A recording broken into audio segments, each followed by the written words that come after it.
আসসালামু আলাইকুম ওয়া রাহমাতুল্লাহি ওয়া বারাকাতুহু নাহমাদুহু ওয়া নুসাল্লি আলা রাসূলিহিল কারীম আম্মা বা'দ। শুরু করছি মহান রব্বুল আলামিনের প্রশংসা এবং সাথে সাথে আমাদের রাসূল সাল্লাল্লাহু আলাইহি ওয়াসাল্লামের উপর অসংখ্য দুরূদ, তার সাথী সঙ্গীদের উপর দুরূদ ও সালাম প্রেরণের সাথে টেকনিক এডুকেশনের পক্ষ থেকে সকল দর্শক এবং শ্রোতাকে অভিনন্দন জানিয়ে আমরা আমাদের ইসলাম শিক্ষা ক্লাসের নবম শ্রেণীর আরও একটি পর্ব নিয়ে উপস্থিত হয়েছি। তো বিশেষভাবে উল্লেখ করছি নবম শ্রেণীর শিক্ষার্থীদেরকে, তাদেরকে দৃষ্টি আকর্ষণ করে বলছি যে আমরা কিন্তু পঞ্চম অধ্যায়ে শুরু করে দিয়েছি। অলরেডি আমাদের রাসূল আকরাম সাল্লাল্লাহু আলাইহি ওয়াসাল্লামের যে আলোচনাগুলো ছিল সেগুলো কিন্তু আমরা গত পর্বে করেছিলাম। কিছু যুদ্ধের আলোচনা, বিদায় হজ নিয়ে আলোচনা, ইন্তেকালের আলোচনাগুলো। এবার আমরা হযরত মুসা আলাইহিস সালামের এই আলোচনা সম্পর্কে ইনশাআল্লাহ শুরু করব। তো দুইজন নবী, এরপরে দেখা গেছে সাহাবা, মুসলিম মনীষী, এই সম্পর্কে কিন্তু আমাদের আলোচনা আসবে। তো মনে রাখবে অবশ্যই যে কথাগুলো আমি অধ্যায় শুরুর সময় বলেছিলাম আর একটু ইঙ্গিত করে দিতে চাই যে একজন মানুষ নিজেকে আদর্শবান বানাতে গেলে অবশ্যই কোনো না কোনো একজন আদর্শবান ব্যক্তিত্বের অনুসরণ করতে হয়। সে তার জীবনের প্রতিটা চলনে, বলনে, কথনে যা আছে সব জায়গায় ওই মানুষগুলোর অনুসরণ করতে হয়। তো পৃথিবীতে সর্বশ্রেষ্ঠ মানুষ কারা ছিলেন? তারা হচ্ছেন নবী রাসূলগণ এবং সাহাবায়ে কেরাম, পরবর্তীতে সাথে সাথে মুসলিম মনীষীগণ। তো এদের কাউকে অনুসরণ করলে পরে তখনই আমরা আমাদের নিজেদের জীবনকে কিন্তু সেই আদর্শে অনুপ্রাণিত করতে পারবো। তো চলো আমরা মুসা আলাইহিস সালামের জীবনী থেকে কি শিখতে পারি এটা দেখি। তো প্রথমে এখানে মুসা আলাইহিস সালামের নাম দিয়ে হযরত মুসা আলাইহিস সালাম একটা শিরোনাম কায়েম করা হলো। তো দেখো, আমরা কিন্তু আমাদের রাসূলের নাম নিতে কি বলি? সাল্লাল্লাহু আলাইহি ওয়াসাল্লাম, তথা দুরূদ এবং সালাম আমরা প্রেরণ করি। আর মুসা আলাইহিস সালাম, অন্যান্য নবীদের নাম আমরা কি বলি? আলাইহিস সালাম। এখানে দুরূদ পড়ি না, শুধুমাত্র কি করি? সালাম প্রেরণ করি। তো সালাম, দুরূদ মানে কি? রহমত বর্ষণের কামনা। তো আমরা রাসূলের জন্য স্পেশালভাবে দুইটা জিনিস একসাথে করি, অন্যান্য নবীদের জন্য শুধুমাত্র শান্তির দোয়া আমরা করে থাকি।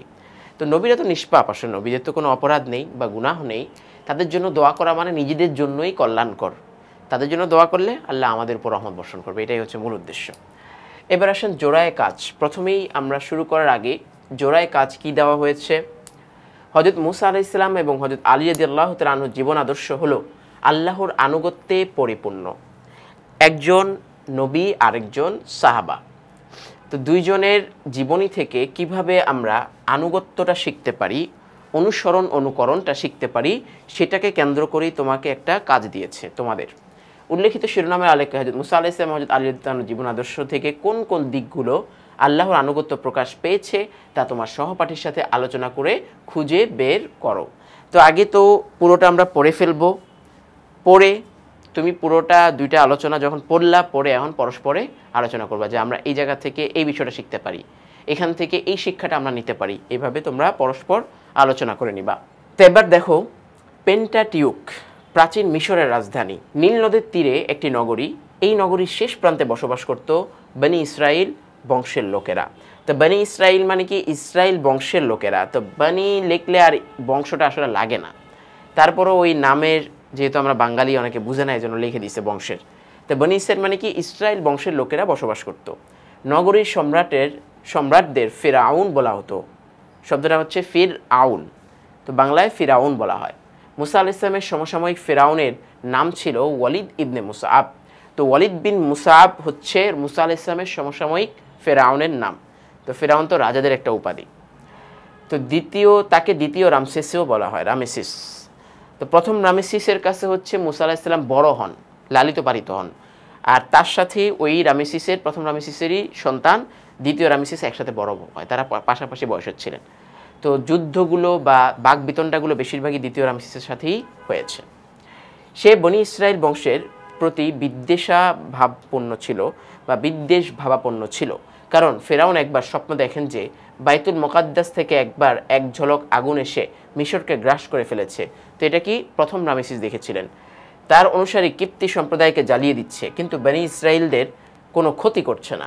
তো ফেরাউন কি করলো? তার রাজ্যের সকল স্বপ্ন বিশারদ, যাদেরকে আমরা অনেকে জ্যোতিষীও বলে থাকি, তো এই জ্যোতিষীদের কাছে একসঙ্গে স্বপ্নের ব্যাখ্যা জানতে চায়। তো ওই জ্যোতিষী বলল যে এরকম একটা বনি ইসরাইলে এরকম একটা সন্তান জন্ম নিবে, যে কিনা এসে আপনার এই সাম্রাজ্যকে চূর্ণ বিচূর্ণ করে দেবে, এরকম একটা বিষয়ে বলেন। তখন দেখো ফেরাউন কি সিদ্ধান্ত নেয়। তো এখন ওই সমস্ত স্বপ্ন বিশারদগণ তারপর তোমার ধরো যে যাদেরকে আমরা গণক বললাম, এই গণক বা জ্যোতিষীরা তারা কি বলল? তারা বলল ইসরায়েল বংশে এমন এক পুত্র সন্তানের আগমন হবে যে আপনাকেও আপনার রাজত্বকে ধ্বংস করে দেবে। স্বপ্নের ব্যাখ্যা শুনে ফেরাউন ভীষণ দুশ্চিন্তায় পড়ে গেল। ফেরাউন সেনাবাহিনীকে আদেশ দিল যে বনি ইসরায়েল বংশে যত পুত্র সন্তান জন্মগ্রহণ করবে সবাইকে যেন হত্যা করা হয়। তাই সে সময় ফেরাউনের সেনাবাহিনীরা ঘুরে বেড়াতো, কেউ জন্মগ্রহণ করলেই তাকে নির্মমভাবে হত্যা করত। এভাবে অসংখ্য ইসরায়েলি পুত্র সন্তান নিহত হয়ে যায়। তো এরকম বছরকে বছর কি করা হলো, মারতে গেলে পরবর্তীতে কি হলো, তোমার দেখা গেল যে মিশরে বা বনি ইসরায়েলের এই লোকগুলো যে ফেরাউনের তোমার প্রজা ছিল এবং প্রহরীও ছিল ধরো রাজ্যের, তো দেখা গেছে জনবল কমে যাচ্ছে, পুরুষরা নাই, বাচ্চারা তো বড়ই হচ্ছে না, সব তো মারাই যাচ্ছে। তো কি করলো নিয়ম, 1 বছর মারলো, 1 বছর ছাড়লো। তো 1 বছর যে বছর মারার হুকুম সেই বছর মুসা আলাইহিস সালাম জন্ম নিয়েছে, আর ঠিক তার আগের বছর যে বছর মারার হুকুম ছিল না সেই বছর কিন্তু হারুন আলাইহিস সালাম জন্মগ্রহণ করেছিলেন, ওনার বড় ভাই।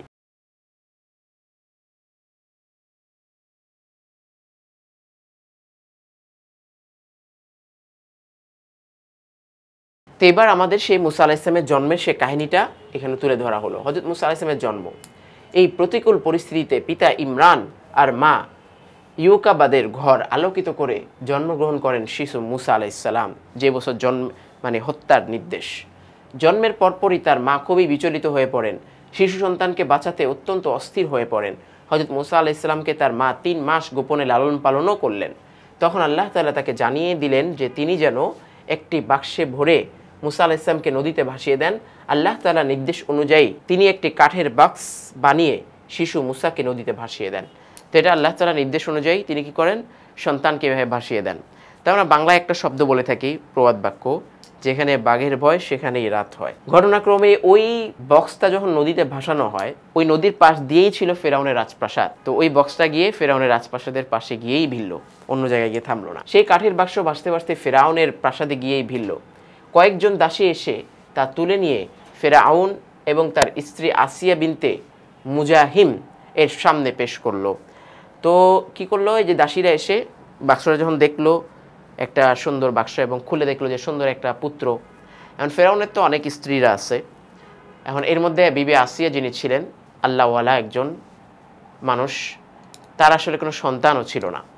তো ওরা বুদ্ধি করে কি করলো, বুঝতে পারলো যে এটা বনি ইসরায়েল বংশেরই কোনো ছেলে, তো ফেরাউনের কাছে নিয়ে গেলে তো অবশ্যই মেরে ফেলবে, তাইলে ফেরাউনের ওই স্ত্রীর কাছে নিয়ে যায় যার সন্তান নেই। তো তার কাছে নিয়ে গেছে।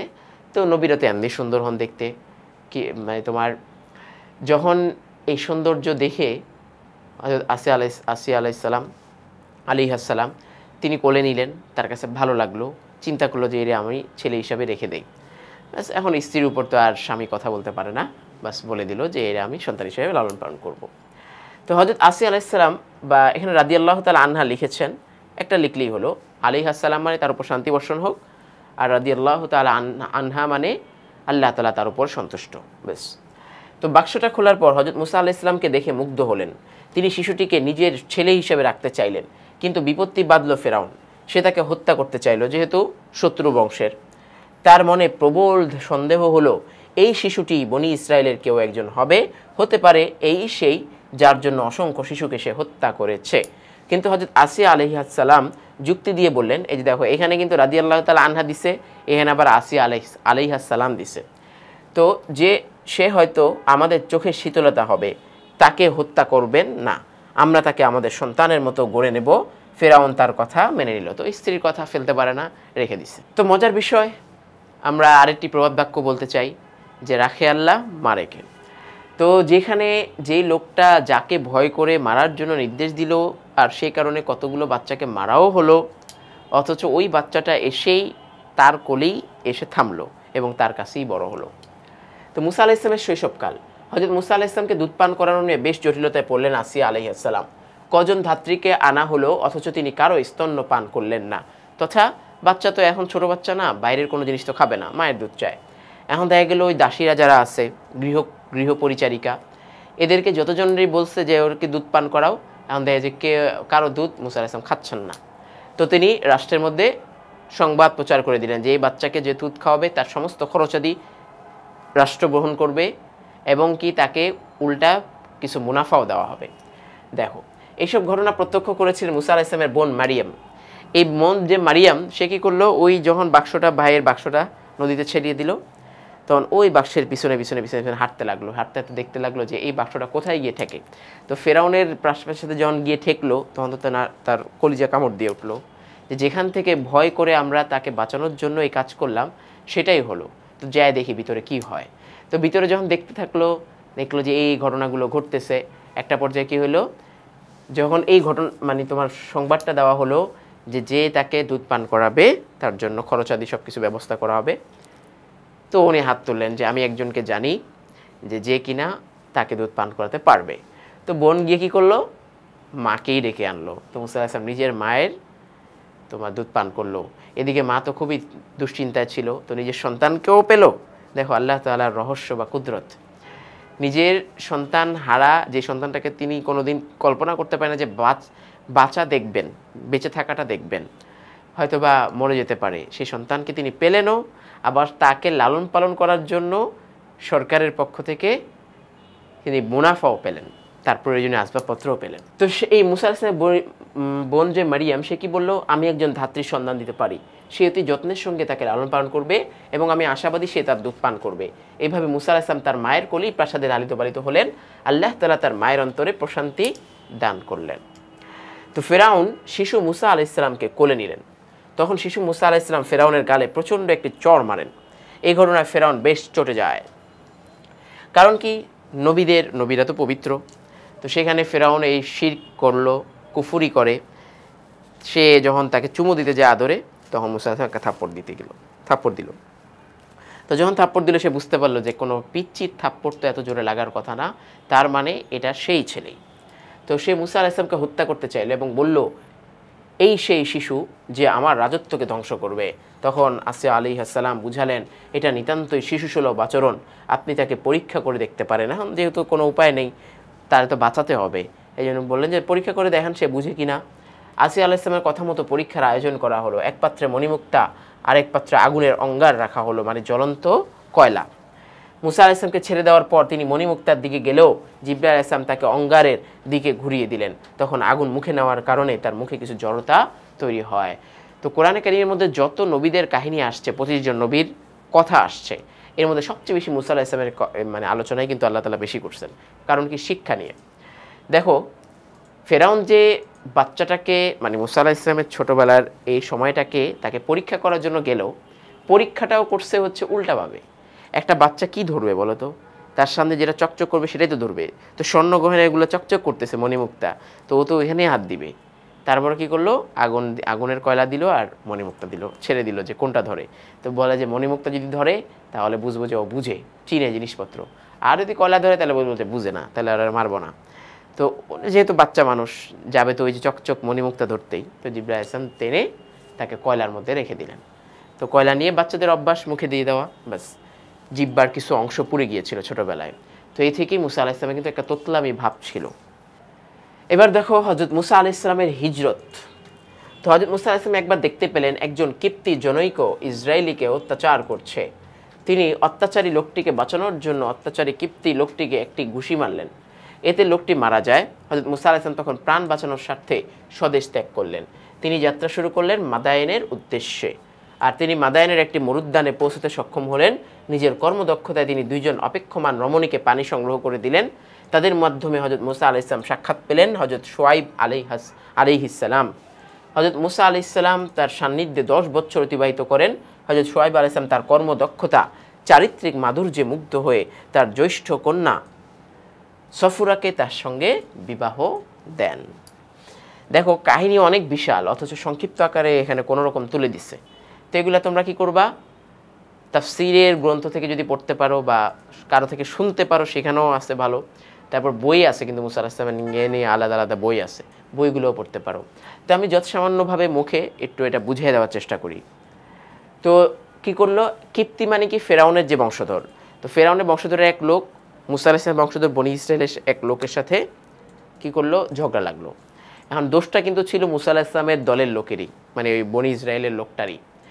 কিন্তু মুসা আলাইহিস সালাম না বুঝে মনে করলো কি যে ফেরাউনের লোকটাই মনে হয় ঝামেলা করছে, এই জন্য আয়েশা তারে একটা দিছে ঘুষি। ভেজাল করো কেন? এভাবে ঘুষি বলতে গিয়ে বুকে ধাক্কা দিচ্ছে, ঘটনাক্রমে লোকটা মারা যায়। মারার মতো কিন্তু করেননি, এটা আল্লাহ তাআলারই পরীক্ষা ছিল, কিন্তু লোকটা মরে যায় ঘটনাক্রমে। তো পরের দিন ওই বনী ইসরাইলের লোকটা দেখে যে ওই লোকটা আবার আরেকজনের সাথে ঝগড়া লাগছে। তো মুসা আলাইহিস সালাম বুঝতে পারলেন যে দোষটা তো আমার বংশেরই। কয় দাঁড়াও, তো ওরে গিয়ে ধরছে, ভাই তুমি তোমার কারণে একটা লোক গতকালকে মারা গেল, তুমি খালি বারবার মানুষের সাথে ঝগড়া করো না। পরে কী করছে, সে শত্রুতা করে ফেরাউনকে জানাই দিছে যে আপনার লোকরে তো মুসা মারছে।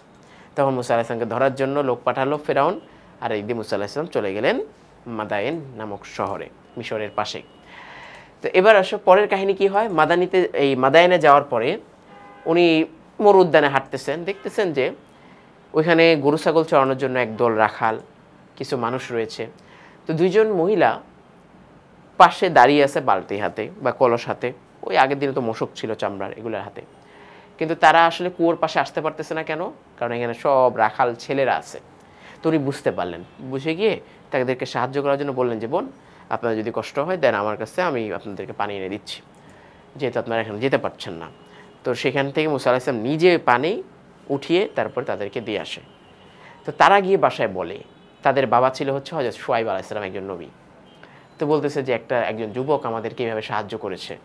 আচ্ছা, তা তুমি কি দেখো তো ওই ছেলেটাকে পাওয়া যায় কিনা। তো বড় মেয়ে দৌড়ে আসছে, আয়েশা দেখে যে মুসা আলাইহিস সালাম এখনও কুয়ার পাশে আছেন। তো তাকে বলছে যে আমার বাবা আপনাকে ডাকছেন বা আপনাকে সালাম জানিয়েছেন। তো গেলেন শুআয়ব আলাইহিস সালামের কাছে। তো শুআয়ব আলাইহিস সালাম জিজ্ঞেস করলেন যে কী ব্যাপার, কোত্থেকে আসছে। তো বললো যে আমি এইভাবে আসছি, আমার এখানে কেউ নাই। ঠিক আছে, আমি তোমারে রাখতে পারি, তবে শর্ত হলো আমার বাগানে তোমাকে কাজ করতে হবে। তো বাগানে কাজকর্ম করা, আমার গরু ছাগল চড়াবা, বাগানে কাজকর্ম করবা, এগুলা বললো। একটা পর্যায়ে কী হলো, মুসা আলাইহিস সালাম ওখানে থাকতে লাগলেন। এক এক করে 10টা বছর পার হয়ে যায়। তো মুসা আলাইহিস সালাম তো তাদের সাথে আনাগোনা করা, খাবার দাবার একসাথে চলাফেরা করলেন। তো মুসা আলাইহিস সালামের চারিত্রিক মাধুর্যতা এবং সৌন্দর্য, তার যে আলাপচারিতা, এগুলো দেখে মুগ্ধ হন, বিশ্বস্ততা দেখেন। দেখার পরে তার জ্যৈষ্ঠ কন্যা মানে বড় মেয়ে, তো বড় মেয়েকে সফুরাকে তার সঙ্গে বিয়ে দেওয়া হয়। তখন তিনি কি হলেন, হযরত শুআয়ব আলাইহিস সালামের জামাই হয়ে গেলেন। বাস, এই সংক্ষিপ্ত আকারে কথাগুলো বলে দিলাম, আশা করি স্পষ্ট হয়েছে। এবার আসুন নবুয়ত লাভ কেন্দ্রিক আমরা কিছু আলোচনা করি। দীর্ঘ 10 বছর পর হযরত মুসা আলাইহিস সালাম মাদায়েন থেকে মিশরের উদ্দেশ্যে যাত্রা করলেন। তো ইতিমধ্যে তো স্বাভাবিকভাবে এগুলো ভুলে যাবে মানুষ, সঙ্গে তার স্ত্রী ও একপাল বকরি। তো তুর পাহাড়ের পাদদেশে আসার পর, পাহাড়ের নিচে আসার পর সন্ধ্যা হয়ে যায়। রাত্রি যাপনের জন্য তিনি পাহাড়ের নিকটে তুয়া নামক একটি উপত্যকা, পবিত্র উপত্যকায় তাঁবু স্থাপন করেন। তো পাহাড়ের কিছু পথ আছে, এই পথ দিয়ে কিছু কিছু জায়গা আছে যেখানে মানুষ থাকতে পারে, তাঁবু ফেলতে পারে, এগুলোকে উপত্যকা বলা হয়। তো সেই উপত্যকার মধ্যে তুয়া নামক উপত্যকায় তিনি সেখানে তাঁবু স্থাপন করেন। তো সেখানে নবুয়ত প্রাপ্ত হন। নবুয়তের প্রমাণ হিসাবে আল্লাহ তাআলা তাকে দিয়েছিলেন অসংখ্য মুআজিজা। মুআজিজা মানে কি? অলৌকিক ঘটনা। তার মধ্য থেকে অন্যতম হলো হাতের লাঠি সাপে পরিণত হওয়া। তো মুআজিজাগুলোর মধ্য থেকে কি হয়? একটা হচ্ছে লাঠি সাপে পরিণত হওয়া, এবং 2 নম্বর কি, হাতের শুভ্রতা বা সাদা হওয়া।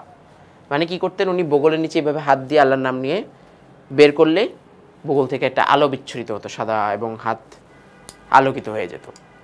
আল্লাহ তাআলা হযরত মুসা আলাইহিস সালামের সঙ্গে সরাসরি ও ফেরেশতাদের মাধ্যমে কথা বলতেন, আর এই কারণে তাকে কি বলা হয়? কালিমুল্লাহ, তথা আল্লাহর সঙ্গে কথোপকথনকারী বলা হয়, যেহেতু সরাসরি কথা বলতেন। গেলে এবার নবুয়ত পেয়ে গেলেন, এবার কি করবেন? দ্বীনের দাওয়াত দিবেন। দ্বীনের দাওয়াত বা ধর্মের দাওয়াত। নবুয়ত লাভের পর হযরত মুসা আলাইহিস সালাম আল্লাহর পক্ষ থেকে দ্বীন প্রচারের জন্য আদিষ্ট হন। হযরত মুসা আলাইহিস সালাম তার জীবনের দীর্ঘ সময় ফেরাউনের প্রাসাদে কাটিয়েছেন। শৈশবে মুখ পড়ে যাওয়ার কারণে তার মুখে জড়তা সৃষ্টি হয়, অথচ নবুয়তের কাজ আঞ্জাম দেওয়ার জন্য বিশুদ্ধভাষী হওয়া অত্যন্ত জরুরি। যে কথা স্পষ্ট যেন হয়, উপস্থাপনা যেন সুন্দর হয়, এটা কিন্তু অত্যন্ত জরুরি। তাই তিনি আল্লাহর কাছে প্রার্থনা জানালেন, হে আমার পালনকর্তা, আমার বক্ষ প্রশস্ত করে দাও। এই যে সূরা তোহার মধ্যে কিন্তু আয়াতগুলো আছে। আমার কাজ সহজ করে দিন এবং আমার জিহ্বাকে জড়তা থেকে দূর করে দিন। আল্লাহ তাআলা তার প্রার্থনা কবুল করলেন এবং অতি সত্বর মিশরে যাওয়ার আদেশ দিলেন। মুসা আলাইহিস সালাম হযরত হারুন আলাইহিস সালামকে নিয়ে ফিরআউনের কাছে যান এবং দ্বীনের দাওয়াত দেন। তো উনি এই দোয়াটাও করেছিলেন যে আল্লাহ হারুনা আখিসদুদ বিহি আজরি ও আশরিকহু ফি আমরি, যে আমার ভাই হারুনকেও আমার ওজির বা আমার সঙ্গী বানিয়ে দেন। তখন হারুন আলাইহিস সালামকে কিন্তু আল্লাহ তাআলা মুসা আলাইহিস সালামের দোয়ার পরিপ্রেক্ষিতেই নবুয়ত প্রদান করেন। 2 ভাই মিলে, মুসা আলাইহিস সালাম এবং হারুন আলাইহিস সালাম মিলে ফেরাউনকে দাওয়াত দিতে যায়। তো হযরত মুসা আলাইহিস সালাম ফেরাউনকে তার মুজিজাগুলো দেখালেন। তো যাওয়ার পরে তো জিজ্ঞেস করছে, যখন দাওয়াত দিছে, তুমি যে আল্লাহর রাসূল, মানে নিজেকে যখন মুসা আলাইহিস সালাম বললেন লা ইলাহা ইল্লাল্লাহ মুসা কালিমুল্লাহ, এই কথাটুকু বলে আমি আল্লাহর পক্ষ থেকে প্রেরিত হয়েছে এটা বিশ্বাস করো। তো ফেরাউন কি বলল, তুমি যে আল্লাহর পক্ষ থেকে রাসূল, অলৌকিক কিছু ঘটনা দেখাও, তাহলে না বুঝবো যে তুমি আল্লাহ তোমার পাঠাইছে। তো এবং তাকে আল্লাহ তাআলার প্রতি ঈমান আনার আহ্বান জানালেন। ফেরাউন এতে কর্ণপাত করলো না, উপরন্তু সে হযরত মুসা আলাইহিস সালামকে জাদুর চ্যালেঞ্জ দিল। তো যখন মুসা আলাইহিস সালাম এই যে লাঠির সাপ হওয়াটা দেখালো, তখন ফেরাউন কি বলল, এই তো জাদু জাদু, তারাও আমার কাছেও জাদুকর আছে। ব্যাস জাদুকরদের সাথে একটা প্রতিযোগিতা দেওয়ার জন্য একটা দিন নির্ধারণ করা হলো। এবার খেয়াল করো, জাদুমঞ্চ ও জাদুকরদের ঈমান গ্রহণ, বড় চমৎকার একটা কাহিনী এখানে লেখা। বিশাল মাঠে জাদু দেখানোর আয়োজন করা হলো, আর অনেক বেশি লোক সমাগম হলো। দেশের সবচেয়ে দক্ষ জাদুকররা কিন্তু এখানে এলো। সেই বিশাল জনসভায় মুসা আলাইহিস সালাম দীপ্ত কণ্ঠে বললেন, দুর্ভাগ্য তোমাদের, তোমরা আল্লাহ তাআলার প্রতি মিথ্যা আরোপ করো না, তাহলে তিনি তোমাদেরকে আযাব দ্বারা ধ্বংস করে দেবেন। যে মিথ্যা উদ্ভাবন করে সেই ব্যর্থ হয়েছে। তো মুসা আলাইহিস সালাম এর কথা শুনে তারা বিস্মিত হয়ে গেলেন বা বিস্মিত হয়ে পরস্পর পরামর্শ করলো। তারপর মুসা আলাইহিস সালামকে লক্ষ্য করে বলল, তুমি আগেই শুরু করবে নাকি আমরা? তিনি বললেন, তোমরাই আগে শুরু করো। জাদুকররা তাদের লাঠি আর দড়ি জমিনে নিক্ষেপ করলো, সেগুলো জাদুর প্রভাবে এদিক সেদিক ছোটাছুটি শুরু করলো, মানে সাপ আকারে ছোটাছুটি শুরু করলো। তখন আল্লাহ তাআলা মুসা আলাইহিস সালামকে অভয় দিয়ে বললেন, ভয় করো না, তুমি বিজয়ী হবে। তোমার ডান হাতে যা আছে তুমি তা নিক্ষেপ করে দেয়। এটা যা কিছু তারা করেছে তা গ্রাস করে ফেলবে। তারা যা করেছে তা তো কেবল জাদুকরের কলা কৌশল। জাদুকর যেখানেই থাকুক সফল হবে না। সূরা তাহা আয়াত নাম্বার 69-70। মুসা আলাইহিস সালাম যখন তার লাঠি জমিনে নিক্ষেপ করলেন, সঙ্গে সঙ্গে সেটি বিরাট অজগর হয়ে মাঠের সবগুলো সাপ গ্রাস করে ফেলল। জাদুকররা বুঝতে পারল এই নিছক জাদু নয়। তারা সকলেই তখন সিজদায় অবনীত হয়ে ঈমান নিয়ে আসলো। সুবহানাল্লাহ। তো চিন্তা করো, যখন মুসা আলাইহিস সালামের এই লাঠি সাপ হয়ে যায়, তাদের ছোট ছোট সাপগুলোকে গিলে ফেলে সবগুলোকে একসাথে, তখন তারা অবাক হয়ে যায় যে এটা তো জাদু দ্বারা কোনোদিন সম্ভব না, কারণ জাদুকররা তো বুঝে কোনটা জাদু আর কোনটা অলৌকিকতা।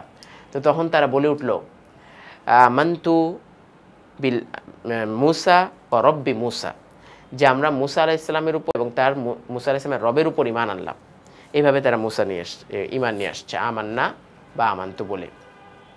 যখন ঈমান নিয়ে আসলো, তো ফেরাউন তো রেগে গেল, বলল, কি ব্যাপার, তোমাদেরকে আল্লাহ আমার শত্রুর বিরুদ্ধে লড়াই করতে, এখন তোমরা সবাই আমার বিরুদ্ধে চলে গেলা, দাঁড়াও তোমাদেরকে আমরা শাস্তি দিব, আমি শাস্তি দিব। তো কি করলো, প্রত্যেকটা জাদুকরের প্রায় 70,000 ইতিহাসে লেখে 70,000 জাদুকর ছিল। প্রত্যেকের উভয় দিক, মানে বিপরীত দিক থেকে হাত পা কেটে দেওয়া হয়, মানে বাম হাত কাটলে ডান পা, ডান হাত কাটলে বাম পা, এইভাবে বিপরীত দিক থেকে হাত পা কেটে দেওয়া হয়। তবুও তারা ঈমান থেকে সরে আসে নাই। এবার আমরা খেয়াল করব ফেরাউনের পরিণতি কি হয়। ফেরাউন যখন ঈমান আনলো না, বনি ইসরায়েলকেও তার দাসত্ব থেকে মুক্তি দিল না, তখনই আল্লাহ তাআলা মুসা আলাইহিস সালামকে মিশর ত্যাগ করার আদেশ দেন। রাতের অন্ধকারে মুসা আলাইহিস সালাম বনি ইসরায়েলকে নিয়ে বের হয়ে পড়েন। ফেরাউন হযরত মুসা আলাইহিস সালাম তার দলবলের মিশর ত্যাগের খবর শুনে সৈন্যবাহিনী নিয়ে তাদের পিছু ছুটল। মুসা আলাইহিস সালাম তার দলবল নিয়ে নীল নদের তীরে এসে থমকে দাঁড়ালেন। অন্যদিকে ফেরাউন তার সৈন্যবাহিনী সহ তাদের খুব কাছাকাছি চলে এলো। তখন মুসা আলাইহিস সালামের অনুসারীরা ভয় পেয়ে গেল। মুসা আলাইহিস সালাম তাদের সান্ত্বনা দিয়ে বললেন, নিশ্চয়ই আমার রব আমাদের পথ দেখাবেন। আল্লাহর নির্দেশে হযরত মুসা আলাইহিস সালাম তার লাঠি দ্বারা নদীতে আঘাত করলেন। নদীর পানিতে রাস্তা তৈরি হলো। বনি ইসরায়েলের 12টি দলের জন্য 12টি পথ হয়ে গেল। দেখো, যেখানে আল্লাহর উপর ভরসা রাখা হয় সেখানে পথ আল্লাহ তাআলাই বের করে দেন। তো হযরত মুসা আলাইহিস সালাম তার অনুসারীরা নিরাপদে নদী অতিক্রম করলেন। ফেরাউন ও তার সৈন্যবাহিনী হযরত মুসা আলাইহিস সালাম ও তার অনুসারীরা নদী পার হতে দেখে তাদের অনুসরণ করলো, মনে করলো যে এরা পারছে, আমরাও পারবো। তো যখন তারা নদীর মাঝখানে পৌঁছলো, তখনই রাস্তা নদীর পানিতে মিশে গেল। ফলে ফেরাউন তার দলবল সহ ডুবে মরল। আল্লাহ নবীকে ধ্বংস করতে গিয়ে নিজেরাই ধ্বংস হলো। আর এভাবে কি হয়, সত্যের জয় হয়। তো স্পষ্ট হয়ে গেল যে সবসময় সত্যের জয় নিশ্চিত আর মিথ্যার ধ্বংস অনিবার্য। তো মুসা আলাইহিস সালামের যে কিতাব আল্লাহ তাআলা তাকে দিয়েছিলেন, যেহেতু তিনি রাসূল এবং নবী উভয়টাই ছিলেন, তাকে তাওরাত কিতাব দেওয়া হয়। তো তাওরাত লাভ, আল্লাহ তাআলা হযরত মুসা আলাইহিস সালামকে তাওরাত কিতাব দেওয়ার অঙ্গীকার করলেন। তিনি আল্লাহর আদেশে তাওরাত কিতাব আনতে তুর পাহাড়ে গেলেন। সেখানে তিনি 30 দিন থাকার ইচ্ছা করলেন, কিন্তু আল্লাহর ইচ্ছায় আরও 10 দিন বেশি অবস্থান করলেন। তুর পাহাড়ে হযরত মুসা আলাইহিস সালাম সাওম, ইতিকাফ ও কঠোর সাধনায় মগ্ন থাকতেন।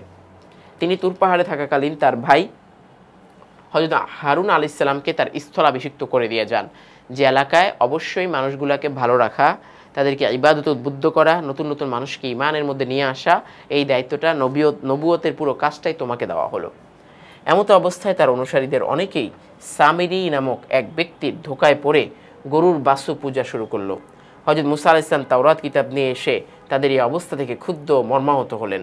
তখন তাওবা হিসাবে গরু বাছুর পূজারীদেরকে একে অপরকে হত্যা করার নির্দেশ দেওয়া হলো। কি কাহিনীটা আমি পরে বলছি। যার ফলে 70,000 বনি ইসরায়েল নিহত হয়ে যায় একদিনে। হযরত মুসা আলাইহিস সালাম, হযরত হারুন আলাইহিস সালাম আল্লাহর নিকট খুব কান্নাকাটি করেন। অবশেষে আল্লাহ তাদেরকে মাফ করে দেন। তো মুসা আলাইহিস সালাম যখন আসলে তাওরাত কিতাব আনতে যায়, হারুন আলাইহিস সালামকে বলে দিলেন যে তুমি এলাকার লোকগুলাকে দেখো। ঘটনাক্রমে সামি নামক একটা লোক ছিল, যে লোকটার কাছে একটা অলৌকিক মাটি ছিল, যেটা ছোটোবেলায় সে জিবরাইল আলাইহিস সালামের ঘোড়ার পায়ের অংশ থেকে নিয়েছিলেন, নিয়ে গিয়ে সে সংগ্রহ করে রেখে দিয়েছিল। তো এটার একটা কাহিনী আছে আলাদা, ওইটার কাহিনীর দিকে আমি যাব না। তো সেই মাটিটা কী করলো, গরুর একটা বাছুর বানাইলো তারা, গরুর বাছুর বানায় ওটার মধ্যে দিয়ে দিল, আর গরুর বাছুর হাম্বা করে উঠলো। তো সেই জিনিসটা যখন গরুর বাছুরটা যখন চিৎকার দিয়ে উঠলো, শয়তান আসলে তাদেরকে সাহায্য করছে, তখন সমস্ত মানুষগুলো কী করলো, আস্তে আস্তে ওই গরুর বাছুরের পূজা শুরু করে দিল। তো মুসা আলাইহিস সালাম তো এসে দেখলেন যে পুরো সম্প্রদায়ের এই অবস্থা। তো হারুন আলাইহিস সালামের উপর প্রচণ্ড রাগ হলো, হারুন আলাইহিস সালামের দাড়ি ধরে থাপ্পড়ও দিছিল। তো যাই হোক, একটা পর্যায়ে তওবা হিসাবে তাদেরকে যখন আবার ভয় দেখানো হলো, বোঝানো হলো, তারা কিন্তু বুঝতে পারছে যারা ফিরে আসছে। তো ফিরে আসার পরে তখন বলল যে তাহলে আমাদের প্রায়শ্চিত্ত কি? প্রায়শ্চিত্ত পর আল্লাহ পাঠালেন যে তোমরা একে অপরকে হত্যা করবা, একজন আরেকজনের গায়ের মধ্যে আঘাত করবা, এইভাবে নিজেরাও মানে নিহত হয়ে শহীদ হয়ে যাবা বা মৃত্যুবরণ করবে। তো এইভাবে একে অপরকে তারা হত্যা করে ফেললো। এইভাবে 70,000, 1-2 না, 70,000 এই বনি ইসরায়েল একসাথে মারা যায়। ইন্তেকাল। পৃথিবীর প্রতিটি প্রাণীকে মৃত্যুর স্বাদ গ্রহণ করতেই হবে। হযরত মুসা আলাইহিস সালামের ব্যতিক্রম নন। হযরত মুসা আলাইহিস সালাম 120 বছর বয়সে সিনাই উপত্যকায় ইন্তেকাল করেন। তো এই যে বয়সটা কিন্তু আসলে নির্দিষ্ট না, এটা একটা ইতিহাসের মধ্যে অনেক বয়সের তারতম্য হয়, সংখ্যার তারতম্য হয়, এবং মনে রাখবা যে তারিখেরও কিন্তু তারতম্য হয়, এক এক ইতিহাসে এক এক রকম হয়ে যায়, এটা স্বাভাবিক। তো তাকে তুর পাহাড়ের পাদদেশে সমাহিত করা হয়। হযরত মুসা আলাইহিস সালামের মতো নির্ভীক হয়ে সত্যের পথে মানুষকে ডাকবো, সৎ ও ন্যায়ের পথ অনুসরণের মাধ্যমেই জীবনের সাফল্য নিহিত। তো স্পষ্ট হয়ে গেল আমাদের অনেকগুলো শিক্ষা কিন্তু আমরা এখান থেকে পেয়েছি। তো যে সমস্ত শিক্ষাগুলো আমরা পেয়েছি, অবশ্যই এর উপর যেন আমরা বাস্তব জীবনে আমল করতে পারি, সেই তৌফিক আল্লাহ তাআলা আমাদেরকে দান করুক। এই বলে আজকে আমরা আমাদের মুসা আলাইহিস সালামের আলোচনাগুলো এখানে শেষ করব। ইনশাআল্লাহ আগামী পর্বে আমরা আলী রাদিয়াল্লাহু তাআলা আনহুর আলোচনাটা তুলে ধরার চেষ্টা করব। আজকে আমরা এখানে বিদায় নিচ্ছি। সকলকে আগামী পর্ব দেখার আমন্ত্রণ জানিয়ে আল্লাহ হাফেজ। আসসালামু আলাইকুম ওয়া রাহমাতুল্লাহি ওয়া বারাকাতুহু।